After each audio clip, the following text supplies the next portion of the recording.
चलिए आगे बढ़ते हैं और बात कर लेते हैं महाराष्ट्र की, जहां तारीख तो तय हो चुकी है लेकिन सीएम कौन होगा महाराष्ट्र का, अभी इस पर सस्पेंस बरकरार है। लेकिन इसी बीच बड़ी खबर आपको बता दें, एकनाथ शिंदे सतारा से आज ठाणे वापस लौटने वाले हैं। दोपहर बाद ठाणे लौटेंगे एकनाथ शिंदे। अचानक से एकनाथ शिंदे गांव चले गए थे, इसके बाद सियासत जबरदस्त तरीके से देखने को मिल रही थी। कई कयास लगाए जा रहे थे। खबर ये थी कि हो सकता है कि एकनाथ शिंदे कोई बड़ा दांव चलने वाले हैं। हालांकि शिवसेना के नेता संजय शिरसाट ने यह कहा था कि एकनाथ शिंदे जब अपने गांव से वापस लौटेंगे तो कोई बड़ा फैसला ले सकते हैं, और इसी पर सबकी निगाह है कि क्या वाकई कुछ आज बड़ा हो सकता है।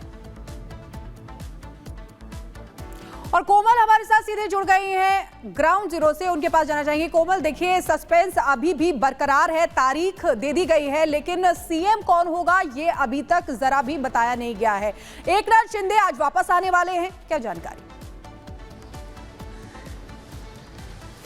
बिल्कुल, देखिए सीएम चेहरे को लेकर के अभी भी सस्पेंस बरकरार है। लेकिन बात अगर हम शपथ ग्रहण समारोह की करें तो देखिए शपथ ग्रहण समारोह जो है वो 5 दिसंबर को शाम 5 बजे आज़ाद मैदान में होगा। इंतजार जो खत्म हो चुका है। लेकिन इस बीच बात करें तो देखिए एकनाथ शिंदे जिनकी तबियत बिगड़ गई थी, वो अपने पैतृक गाँव गए थे। वहाँ पर जो खबर आई वहाँ पर उनकी तबियत बिगड़ी, उसके बाद डॉक्टर्स की टीम भेजी गई, डॉक्टर से सलाह मशवरा किया गया। साथ ही साथ बात करें देवेंद्र फडणवीस की तो उन्होंने भी फ़ोन पर उनसे बातचीत की। हालांकि डॉक्टर्स की तरफ से ये कहा गया कि वायरल संक्रमण था जिसकी वजह से उनकी तबियत बिगड़ी थी। हालांकि आज वो वापस से अपने पैतृक गांव से थाने के लिए निकलेंगे। दोपहर के बाद बताया जा रहा है कि पैतृक गांव से निकलेंगे और मुंबई में थाने में वो पहुंचेंगे अपने आवास पर। लेकिन इस बीच अगर हम बात हलचल की करें तो एक बार फिर से देखिए महाराष्ट्र में एक बार फिर से हलचल काफ़ी ज़्यादा देखने को मिल रही है, क्योंकि 5 दिसंबर का समय जो है वो तय कर दिया गया है। अब आगामी 5 दिसंबर को यहाँ पे शपथ ग्रहण समारोह होगा। और बात अगर हम आज़ाद मैदान की करें तो इसी आज़ाद मैदान में देखिए भाजपा जो है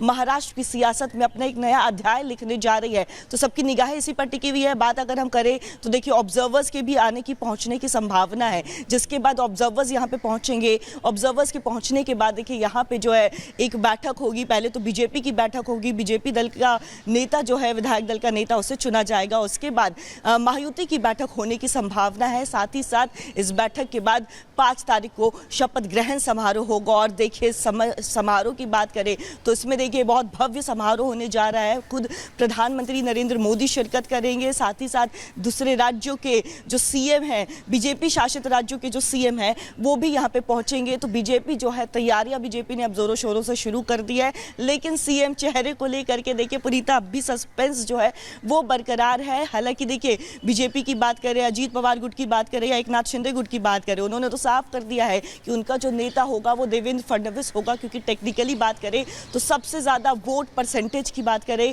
या वोटिंग की बात करें तो सबसे ज्यादा जो रिजल्ट है कोमल, बहुत धन्यवाद आपका इस जानकारी के लिए। अपडेट आगे भी लेते रहेंगे आपसे, क्योंकि महाराष्ट्र में सीएम के नाम पर मोहर लगनी बाकी है लेकिन तैयारियां पूरी हो चुकी हैं। और एक बात तो साफ है कि 5 दिसंबर को महाराष्ट्र को नई सरकार, नए सीएम मिल जाएंगे। रिपोर्ट देखिए।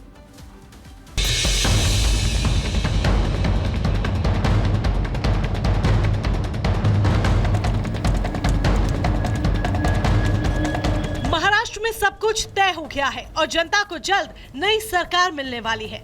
तारीखों के ऐलान के साथ ही एनडीए ने नई सरकार के शपथ की तैयारी भी शुरू कर दी है। लेकिन चेहरा कौन होगा इस पर अभी भी सस्पेंस बरकरार है।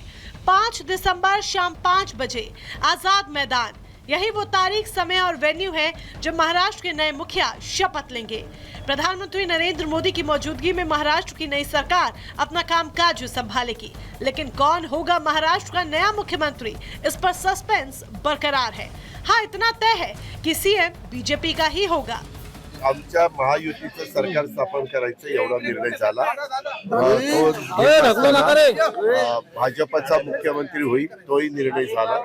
महायुति सरकार का शपथ ग्रहण समारोह माननीय पंतप्रधान नरेंद्र मोदी जी के उपस्थिति में मुंबई के आजाद मैदान पर 5 दिसंबर 2024 को 5 बजे होगा। मैं महाराष्ट्र की जनता को बहुत बहुत शुभकामनाएं देता हूं। जिस नाम को लेकर सस्पेंस बरकरार है और जिसका सबको इंतजार है, उसके नाम का ऐलान बीजेपी विधायक दल की बैठक के बाद होगा। बीजेपी विधायक दल का नेता बनने के बाद उसके नाम पर एनडीए की मोहर लगेगी। लेकिन जानकारी के मुताबिक देवेंद्र फडणवीस सीएम रेस में सबसे आगे है। तो सवाल ये कि क्या शिंदे मान गए हैं? और ये तस्वीर आपको दिखा रहे हैं संभल की, ये तस्वीर जहां आज देखिए सुरक्षा के कड़े इंतजाम इसलिए किए गए हैं क्योंकि आज जांच करने के लिए जो टीम है वो पहुंचने वाली है, पहुंच चुकी है। तस्वीर आपको दिखा रहे हैं और यही वजह है कि सुरक्षा के यहां पर कड़े इंतजाम किए गए हैं क्योंकि सच्चाई क्या है संभल हिंसा की ये जानने के लिए टीम का गठन किया गया है। न्यायिक आयोग की टीम पहुंच चुकी है संभल, ये तस्वीर आपको दिखा रहे, कड़ी सुरक्षा के बीच ये टीम पहुंच चुकी है और सच्चाई क्योंकि 4 बिंदुओं पर जांच की जाएगी, रिपोर्ट तैयार की जाएगी। इसके बाद उत्तर प्रदेश के मुख्यमंत्री योगी आदित्यनाथ को ये रिपोर्ट सौंपी जाएगी। लेकिन जो हिंसा भड़की थी संभल में, क्या ये सुनियोजित हिंसा थी, क्या इसके पीछे प्लानिंग थी, इसी सच्चाई को जानने के लिए जांच का जिम्मा जो है न्यायिक आयोग को सौंपा गया है और आज हर एक पहलू पर जांच की जाएगी। ये तस्वीर आपको दिखा रहे, कड़ी सुरक्षा वहां पर और लगातार, क्योंकि देखिए जिस तरीके से सियासत इस पूरे मामले को लेकर हो रही है ये भी हम लगातार आपको बता रहे हैं किस तरीके से सपा के नेता हो, कांग्रेस के नेता हो, संभल जाने पर अड़े हुए हैं और साफ तौर पर क्योंकि अभी बाहरी नेताओं के आने पर संभल पर बैन लगा हुआ है, लेकिन इसके बावजूद भी जो नेता हैं वो लगातार वहां पर जाने की कोशिश करते हुए नजर आ रहे हैं। लेकिन ये जो तस्वीर आप देख रहे हैं ये तस्वीर कई मायनों में अहम, संभल के लिए तस्वीर खास हो जाती है क्योंकि 24 नवंबर को जो हिंसा भड़की थी आखिर उसके पीछे की सच्चाई क्या है, आखिर इसके पीछे मास्टरमाइंड कौन है, इसी को जानने के लिए न्यायिक आयोग की टीम जो है पहुंच चुकी है और हर एक बिंदु पर जांच की जाएगी। जांच इस बात की जाएगी कि आखिर हिंसा जो भड़की इसके पीछे की आखिर सच्चाई क्या है, क्या ये प्री प्लान साजिश थी जिसकी वजह से संभल जो है वो आग में झुलसा और जानने की ये भी कोशिश की जाएगी कि जिस दिन हिंसा भड़की थी क्या उस दिन वहां पर किसी तरीके से प्रशासनिक चूक भी हुई थी। तमाम ऐसे पहलू हैं जिसे लेकर सवाल भी उठाए जा रहे हैं। पुलिस प्रशासन की सुरक्षा व्यवस्था पर भी सवाल उठाए गए। इसके अलावा मास्टरमाइंड आखिर कौन है, इसे लेकर भी लगातार सवाल पूछे जा रहे हैं कि आखिर ये हिंसा भड़की क्यों भड़की, क्योंकि सर्वे को लेकर जब टीम पहुंची थी इसके बाद वहां पर जो है स्थिति लगातार बिगड़ती हुई नजर आई। और सागर ग्राउंड जीरो से हमारे साथ बने हुए हैं, ओवर टू यू सागर, क्या देख पा रहे हैं आप? देखिए बिल्कुल पुनीता, अगर हम बात करें तो इस समय संभल के मस्जिद एरिया में प्रवेश कर चुकी है। इस समय जो टीम आ रही है न्यायिक आयोग की, कुछ ही देर में मस्जिद में उनका दाखिला होगा और उसके बाद जांच की जाएगी, मस्जिद के अंदर प्रवेश होगा कि आखिर कैसे संभल में 24 तारीख को हिंसा भड़की थी और जो पहलू में उस पर अब पूरी जांच अब की जाएगी। यही नहीं, बात अगर हम करें तो आगे इस तरह की घटनाएं ना हो, आज के दिन जब न्यायिक आयोग की टीम पहुंचेगी इस पर भी पूरी अब प्लानिंग अब की जाएगी।